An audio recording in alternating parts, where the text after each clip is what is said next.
Welcome to the Townsend Institute podcast series, Tips, a show produced by the Townsend Institute at Concordia University, Irvine. This podcast provides tips into leadership, coaching, and counseling topics aimed at helping listeners grow in both their personal and professional lives. I'm Dr. John Townsend, psychologist, organizational consultant, and author of over 30 books, including the New York Times best-selling Boundaries series. I'm also the founder of the Townsend Institute, and I'm excited to introduce your podcast hosts, Townsend Institute Program Directors Dr. Ashley Andrew and Dr. Gilbert Fugit.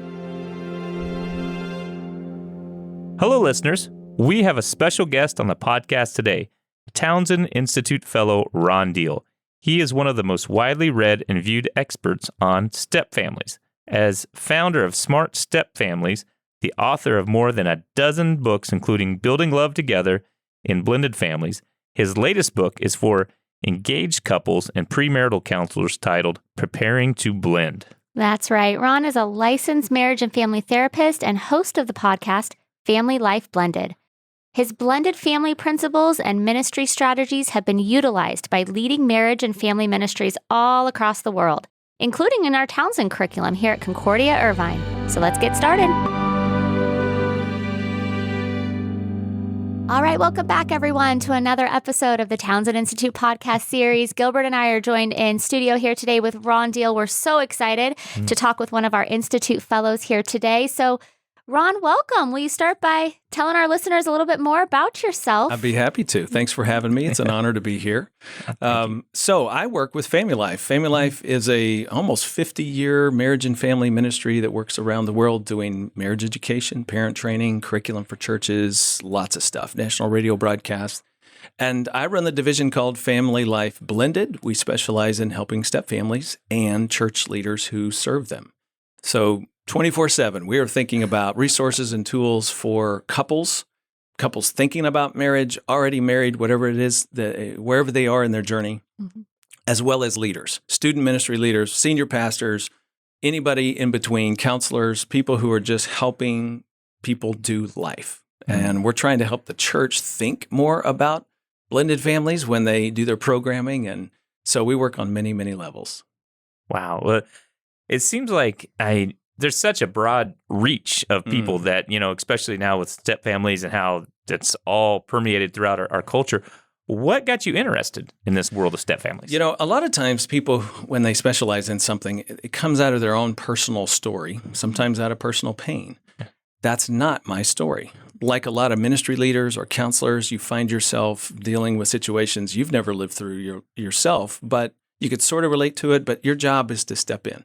And that's how I got started. So I was a youth pastor, my first job. And I tell people I knew enough about kids to be dangerous. I did not know enough about their family system to understand the context in which they lived and why they did the things that they did. So it didn't take me long to figure out I needed more schooling. So I went back, got a master's degree in marriage and family therapy. But the whole time I was going through that program, I was thinking, I don't want to just be a clinician. I'd like to come out and work in a family ministry context where I can do as much prevention or more prevention than just cure. And so, that's what I did. Stepped out and worked 20 plus years at that point in local churches, doing marriage, family, parenting, singles, dating, premarital / single parent ministry and step family ministry. And I was just dumb enough to try, because I knew the need as a therapist. I understood step family development and step family struggles. What I had to figure out is how to translate that into a educational setting and a ministry setting to prevent problems rather than just fix them. And so that started for me, that journey, in 1993. And I stumbled my way into doing some things that kind of worked. And eventually somebody heard about it and said, hey, would you write an article on that? And would you come speak at our ministry thing about that? And slowly but surely, over a period of time, it took over my life. And it just became my heart's passion because there was such a need, and there still is. If I could just say to anybody listening right now, it's amazing. 40% of all parents raising kids are step families. 113 40% of parents raising kids are blended family. There's a step relationship somewhere in that family system. 13 million adults in the United States have a step relationship. That's 35% of every man, woman, and child. And our estimate is another 100 million Americans know and love somebody who is in a blended family situation. So if it's not you, it's somebody you care about, your neighbor, your best friend at church, or whatever it might be. And yet, less than 1% of churches will do anything in a given calendar year to even mention the word step family, let alone do a workshop or have a class or something. It's a very, very small number. Clinicians are dealing with this every single day. It is the makeup of who they deal with over and over again. And we've had very little education or training permeated into the professional and ministry community around this subject. Family Life is one of the largest marriage and family ministries, nonprofits in the United States. We are the only ministry, to my knowledge, and I'd love for somebody to tell me you're wrong about this, Ron, but we're the only ministry in the world that I know of that has people, staff, and budget aimed at blended families in That's the wonderful. world. Oh. I had 2 emails yesterday to do podcasts from Australia. People are in need. People want to have help. And the churches, we are so positioned. You want to talk outreach? My goodness. Nobody in your city is probably, most likely, hardly anybody is doing anything to help step families. Just imagine if you were the first one. Just imagine the message you could give, what that communicates about you as a church, how you understand or compassionate about people's lives. You get their language, you understand their circumstances, and all of a sudden, you're the only help that's available. Like, just imagine if you could be first. Yeah. And so there's tremendous outreach potential. We just need people who are open and willing to learn something about it. Well, that's a great story. And you mentioned that this all stemmed, going back to 1993. So 30 years. Yeah, from me. Congratulations on that. 30 years, Thank which is you. amazing. I can say that your work is permeating through some of the culture. I know it's permeating here through our counseling programs at the Townsend Institute. It's ingrained in some of the curriculum. You, of course, have been speaking to over 100 of our new students that are joining And us that here was on fun. campus. Wow, they were a great group. Oh, I bet. Lots of energy. It was wonderful. Lots of energy. So as you go out then into these communities and to these churches, what are some of the tips and best practices that you're recommending to them? Okay, well, let's think ministry for a second, or organizational leadership. If you're in, a secular work environment, I guarantee a number of the people working with you or under you, around you, are a part of a blended family, something or another. So just having a sensitivity is a great first start. Tyson Foods brought me in not too long ago to train some of their HR people in their plants all over the United States so that they could have a sensitivity to just understanding what's going on with their employees, because it's so common. Ministry leaders, same thing. So, for example, a student ministry or children's ministry, just, one day educate your leaders or teachers. Hey, you know what? Dad may drop off and mom may pick up. Right. Just think about that for a minute. Sometimes church is the point of visitation or custody exchange. And so, do leaders understand that? And is it okay for anybody to just come pick up? And what is the protocol there? And a lot of people just don't think through those little details. But that's a simple example. A bigger example is adult education programs. You don't necessarily have to have an entire blended family small group, though we have a bunch of curriculum to help you do that. But just in your marriage small group or in your adult ed small group, to just have leaders who are aware that not everybody's living in the same sort of family context. And so how do they seed in questions or dialogue or bring it up? And then not ignore the biblical text when the Bible talks about it. And so many stories, most of the families in the Old Testament are blended families of a different shape or color, right? They're multiple spouses. And so it's a little different than what we're dealing with today, but the dynamics are the same. Jacob and his family with 4 wives that he didn't really want except for one, and with 1 kid. I mean, the story of Joseph is about the half-brother born into a crazy dysfunctional blended family that got everything and everybody else didn't. That's why his brothers are so angry at him. So when he comes home with the coat, that's just a straw that breaks the camel's back. This is a step-family story. Yes. Yeah. There's another story about this guy born in the world, Messiah, Jesus. Yeah, he had a stepdad. So think about it. We've heard of him here. Yeah. We know 2 stories about Joseph. And in both of those stories, it becomes very clear to him he's not the dad. Think about that. Story number 1 is, she's pregnant. It's not yours, but you need to step in and be the guy. He was walking away. He didn't want anything to do with it. Not his kid, not his responsibility. Guess what? Step parents who come in and choose to love somebody who's not there, think about the nobility of that. Wow. That showed you something about his heart, right? That's story number one. Story number two is we've lost the kid. Where is he? Looking for him for 3 days. And Jesus, as I like to say, came back and he said, where were you? And he goes, I was at my dad's house. I mean, Joseph is reminded, you're not the dad. Yes. You are number two. You're not the number one father in this little narrative. Now, we all know Jesus wasn't snideful when he said that to Joseph, because the next verse says he grew in wisdom and stature and favor with God and man. So I'm sure there's a great deal of respect. But Joseph has to be constantly reminded that he is not the father. Now, just think about that for a minute. You pay for everything. You have all the responsibilities and obligations day in and day out, on and on and on and on it goes, and yet you don't hold or maintain that place of honor in the child's heart. That's a strange and different dynamic than being a biological parent. This is the kind of thing we just help people understand about step-parenting, so they don't go in with super high expectations and then get disappointed at the end of the day. So, I mean, these are just sort of beginnings of orienting people around the realities of people's lives so that you can be of service to them in whatever capacity you play. I know.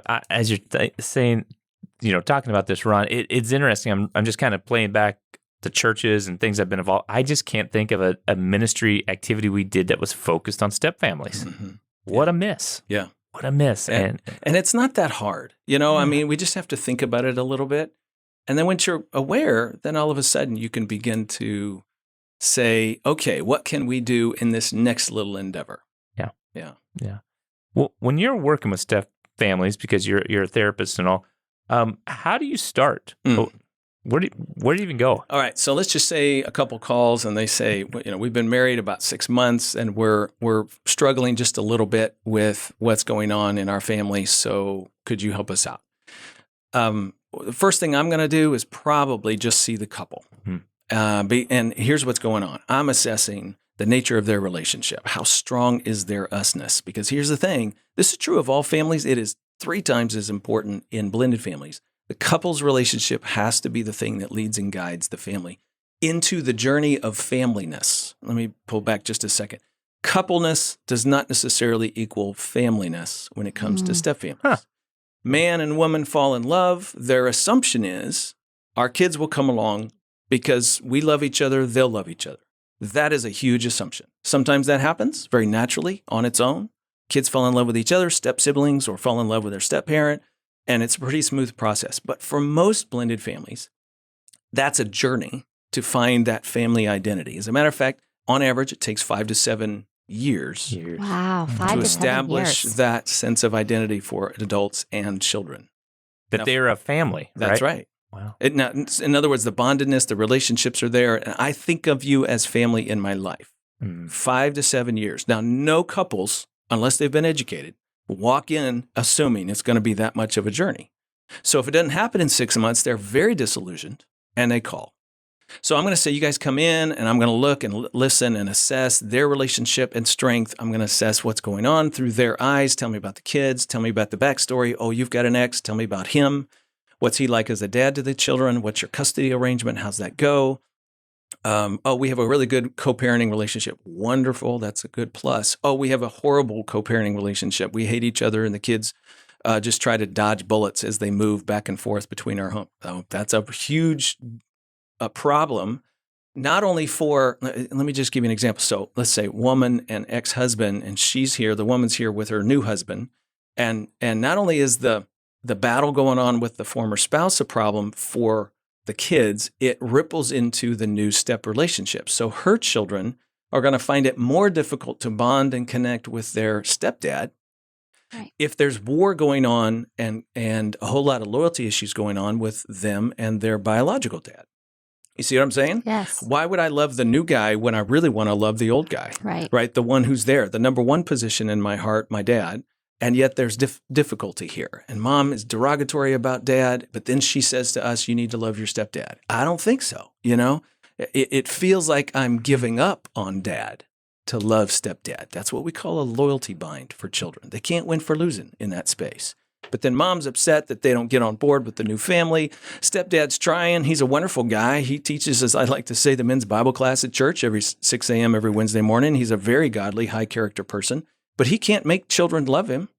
That happens on their timing, not on his timing. So now he's frustrated, right? And he's trying. He thinks he's doing the right thing, and he very well might be, but it's not up to him. It's up to them. They have to co-create a sense of familyness, and that only comes with time. So it's all of those little layers of complexity that I'm trying to assess and get a sense of, and then I'm going to decide who I begin to work with and how.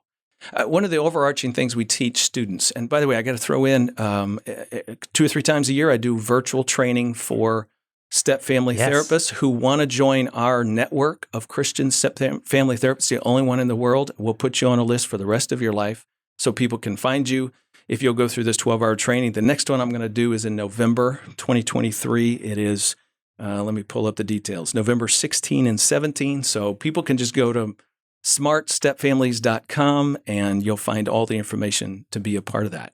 So one of the things I'll teach. And you said 12 hours, right? It's 12 hours, 2 days. So they're pretty prepared, We're right? diving in. We're gonna go deep. This is not a little 1 hour workshop. Yeah. Like we're really gonna unload and unpack. What a way to equip. Yeah. Exactly. And so the whole idea is I'm going to teach you how to think of the multi-layered, multi-relational, multi-household step-family, dad's house, mom's house, maybe new stepdad's former spouse. So maybe there's 3 or 4 houses going on here, as well as multi-generational parents and grandparents and step-grandparents. Like you have to go up, and we say they're tall and wide. Yeah. Right. So there's all kinds of little pieces there, and we're going to unpack those little subsystems, and we're going to say, how do you put subsystems together slowly over time, considering the grieving process going on in adults and children, the bonding attachment challenges, pain from the past, how does that prevent us from connecting in the present?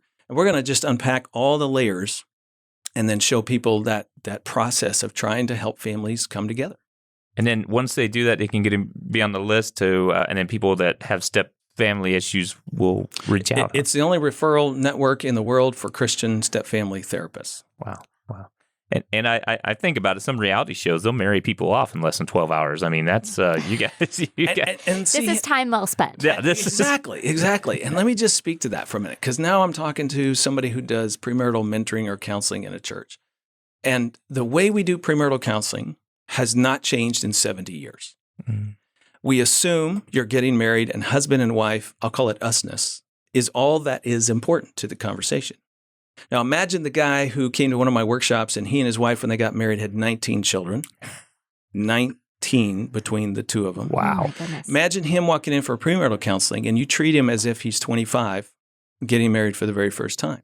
You have completely missed the boat. Right. We don't just equip people for marriage. We have to now equip them for familyness, which is parenting, co-parenting, grief, and the journey of sadness in children and in adults, and how that plays a role in the bonding process in new families. Money, let's think about money, yours and mine, your investments, my investments. How do we merge that? Do we merge that? Do we just keep them separate? Are we going to have 12 bank accounts? Or are we going to have one bank account? I mean, think of the layers here, and we treat them like they're getting married for the first time, and we never talk about anything else. The reason the divorce rate for blended family couples is higher than it is for couples in first marriages is all the layers of complexity that they don't see coming. Mm-hmm. So if we're going to help them, equip them to do life and do it well, and by the way, healthy blended families are marvelous for everybody involved, then we've got to equip them to understand what they're actually living. Yeah. So many layers that you're sharing with us here today. And then you add on top of that all the cultural factors, right? You've been doing this for 30 years, but now you've got the influences of just, society and technology and all these other things that are also going to have an impact on the family system. That is a fabulous question. Here's 2 new trends that we're dealing with in our ministry. One, later life couples getting married, forming multi-generational step families. Let me explain. So somebody was married for 30 years and a spouse died. Yeah. Tons of people at the age of 70 or plus are getting married again. And they think, oh, our kids are adults. They're going to be fine with this. Guess what? The kids go through just as big of an adjustment as when their parent died. right? Because this is now the formation of an entirely new family that ripples into their life and their children's, the grandchildren's lives. So imagine you're 35, you got 2 kids of your own, you got a mortgage, you're trying to do life, and mom just married a guy who has 3 children of his own and 6 grandchildren. Imagine going home at Thanksgiving. It's not going home.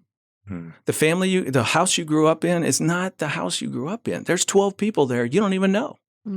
This affects everybody's life, right? So later life stepfamilies, we call them, is a huge phenomenon that's growing over time. The second thing is culture. So many people today are cohabiting and just kind of giving up on marriage or trial marriage, however you want to describe it. And then there are the blended families who say, yeah, we're just not even going to do that. We're going to get married, but you're going to keep your residence and I'm going to keep mine. So he lives with his kids in their residence and she lives with her kids in her residence. They don't even try to combine. What they're acknowledging is it might be too hard. It's easier if you just stay there and I'll stay here. We'll get together a few times a week and have conjugal visits or take the kids over and have dinner at one household, but then they all go back. It's as if you're still dating, but now you got a ring on your finger. It's not a good idea, right?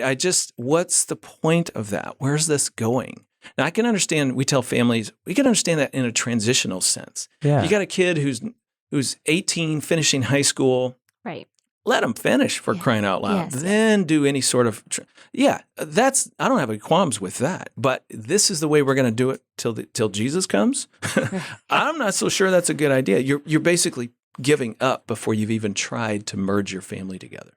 Those are cultural trends and things that are entering into the picture. Our ministry has been invited into Latin America in a big way over this last year.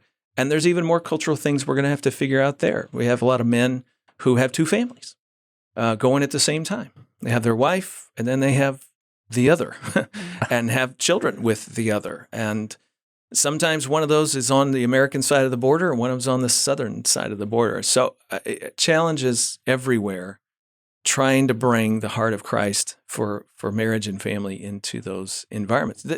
It's not easy. And sometimes I think that's why leaders avoid this. It's like, ain't nobody got time to retool and understand that. Like, we'll just farm it out to Ron and his friends, Well, yeah, but no, I think you need to at least be equipped on a reasonable level in order to be able to connect with people.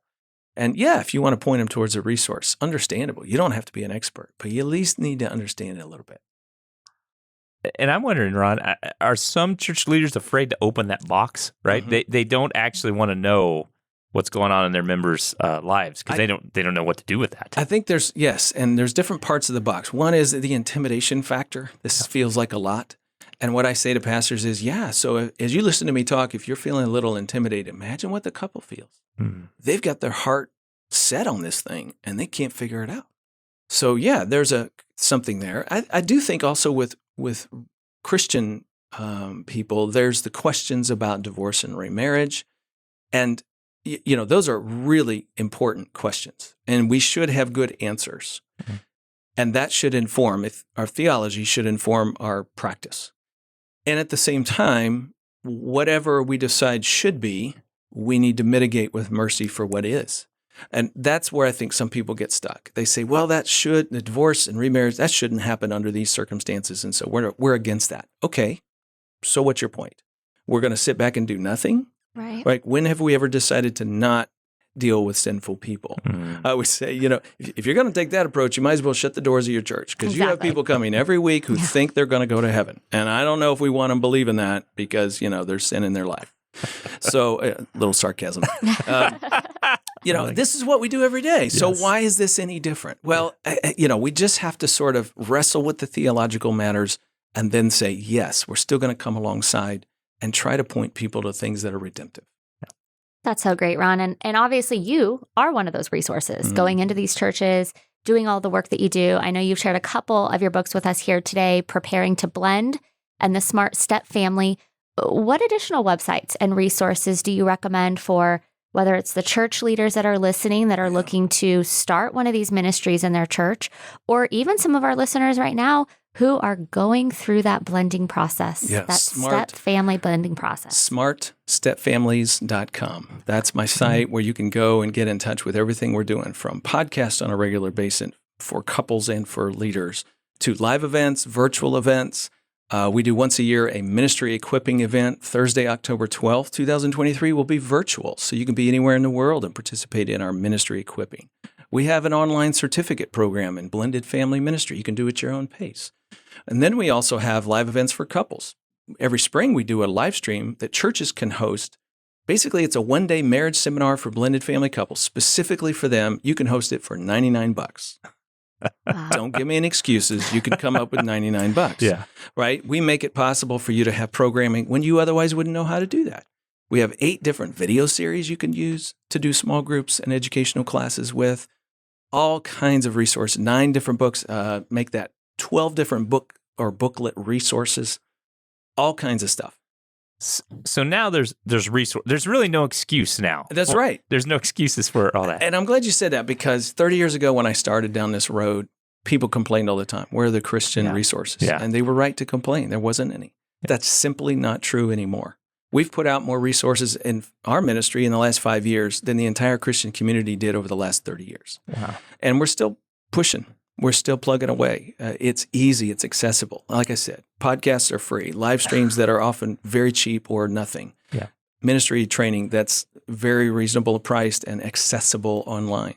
You don't have to just kind of flounder anymore. Yeah. Well, and so you've been doing this for 30 years or so. What have you began to rethink as in the step family therapy world? You know, the principles have held true. We've had good research on blended families for a long time, and there's more coming out, trickling out in the even secular research world. It's really more about equipping and training and putting it together. And one of the things I'll say to clinicians when we do our training is, you don't have to become a totally different therapist. Who you are and the basic theoretical pinnings of your work is who you're still going to be. But what I'm going to now do is layer in an understanding of the dynamics going on within blended families for any individual. If you're working with kids or a teenager or adults, couples, whatever it might be, and how you can layer in those understandings into the clinical approach that you take. And so it's user-friendly in that way. It's not like you have to become somebody new. That's not it at all. This is continuing ed stuff. But to really get tooled and think it through and have some essential responses to help people, it will do wonders for your clients. It's great. That's so great, Ron. So as we close out here, you've shared so much great information for us. I know Gilbert and I are taking notes and learning as we go. And I know our listeners are too. So appreciative for the time that you spent, not just with our Townsend Institute students on campus this week, but also with us here today on the podcast. What's a good takeaway tip you can leave our listeners with? You know, so many things that if you're like me, you didn't grow up in a blended family, you don't live in one now, and you're like, I don't get all this stuff. Seems so foreign to me. Well, there may be some things in your life that are not so foreign that you can draw on, and you'll discover that it's. I'll give you 2 examples. Mother-in-law, father-in-law. If you're married, you probably have one of those, a mother-in-law and a father. And I was telling the group yesterday. And mine are wonderful, by the way, because they listen to the Mine spot. too. Yeah, perfect. What wonderful. Awesome. Man, you just got points right there. So, what do you call your mother-in-law, father? You call your mother-in-law mom? Well, when we asked the group yesterday, not many hands went up. It's sort of like you have a different term for that person in your world and in your life. Right, because there's a different level of connection in that relationship than you have with your biological mom. There's a huge loyalty to your mom. I say there's one mom in your heart. That's it till death. Now, you can have other significant people who are mom mentors, grandmothers, somebody who comes along who's a coach or a counselor or a friend who is huge influence in your life, but they don't replace mom. All right, well, that is similar to what it's like to build a relationship with a step sibling, with a step parent or step child.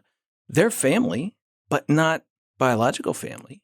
And you still got to figure out what we're going to call each other and what's the nature of our relationship. And over time, just like with a mother-in-law, that the term you use may morph and evolve because there's greater depth in the relationship. Likewise, step-parents, Stepchildren may call each other by first names when they first come into a family, but over time that can change dramatically sometimes. And so terms represent the evolving nature of the relationships. And when you accept that, now you can see how, oh yeah, that's similar to what happens in a step family. And so you can draw on what you do know to figure out and help somebody wrestle with something they don't know.